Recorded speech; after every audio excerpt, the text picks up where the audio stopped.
Hello नमस्कार दोस्तों, मैं हूं आपका दोस्त भूपेंद्र और हमारे YouTube channel Bhupendra sir academy में आपका स्वागत है।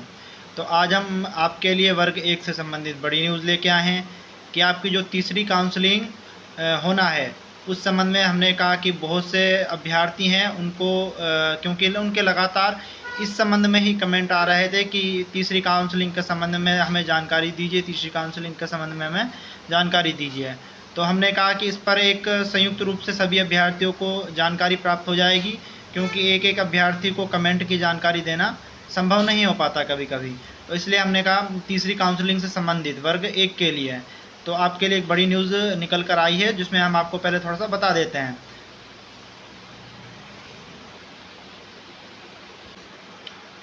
जो पद शेष बचे हैं ओबीसी होल्ड के बाद क्या उन पर तीसरी काउंसलिंग होगी?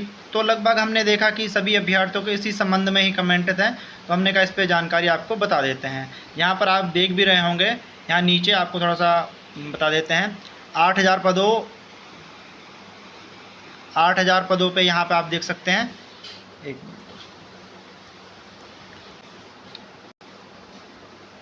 8,000 पदों पर कर सकते हैं भर्ती।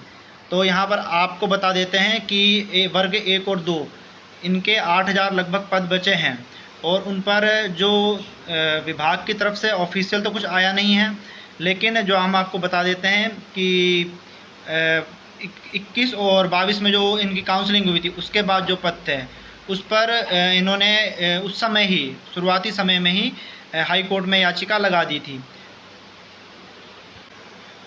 इसके अलावा आपको एक चीज़ और भी मालूम होगी कि विभाग वालों ने क्या किया था।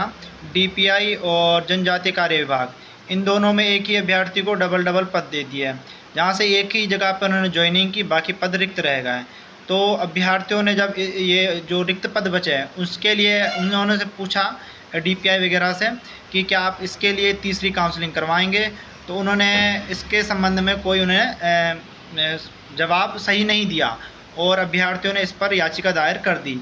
जो पद जिसमें कि रिक्त पद थे, जैसे कि आपके क्या बोलते हैं रिजेक्शन वाले भी थे कुछ, और जो जिनके पद जैसे डीपीआई और ट्राइबल में दोनों में इनका नाम आया तो वहाँ से भी पद रिक्त थे। इस प्रकार उसके बाद आपको बता देते हैं कि शुरुआती समय में ही जो ये पद बचे थे उस पर इन्होंने जो डीपीआई ने तो कह दिया हम तीसरी काउंसलिंग करवाएंगे नहीं, तो अभ्यर्थियों की समझ अच्छी थी तो इसके लिए उनकी सराहना है, और उन्होंने शुरुआती दौर में ही इसके लिए उन्होंने याचिका दायर कर दी।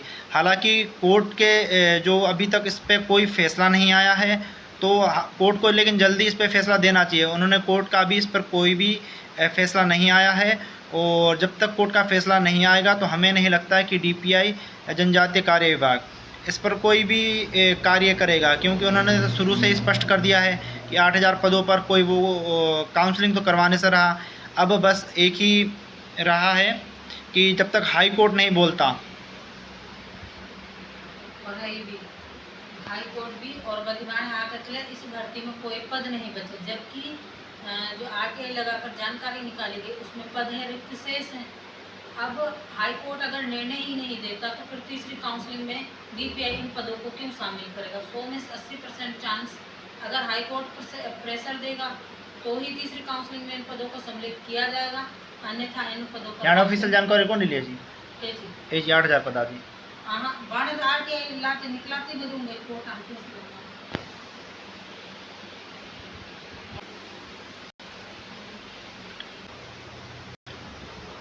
अब आपकी मुख्य बात यहाँ पर आके रुकती है कि जो तीसरी काउंसलिंग है उसमें केवल फिर अगर मान लो कि वहाँ से हाई कोर्ट से फैसला नहीं आता है तो केवल ओबीसी होल्ड के पदों पर ही लिया जाएगा।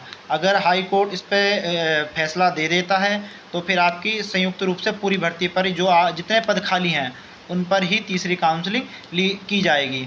अगर ऐसा नहीं होता है तो फिर आप ये मान के चलिए केवल ओबीसी होल्ड पर ही आपकी तीसरी काउंसलिंग जारी होगी। तो इस प्रकार की जो जानकारी है उसके लिए आप हमारे साथ जुड़े रहें, हमारे चैनल को सब्सक्राइब कीजिए, वीडियो को शेयर कीजिए और लाइक भी ज़रूर कीजिए। Thank you.